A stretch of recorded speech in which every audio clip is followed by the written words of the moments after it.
Hey guys, so this is the Blackview Rock 5. The device would launch very soon, although there is no release date and no price. Even its specs are not reviewed yet, but the device would most likely launch very soon. Now, this device would most likely be a mid-ranger.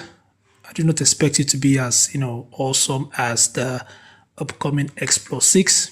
Anyway, this is the phone. As you can see, obviously the device has a camping light at the back, and it also has what appears to be a large speaker, this module that looks like a wheel, but I cannot really tell.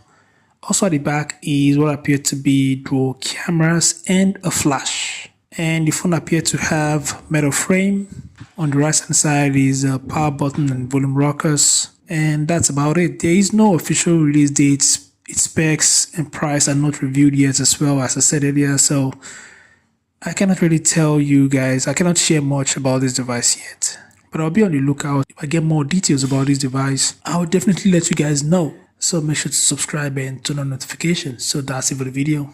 I'll see you guys in the next one. Peace out.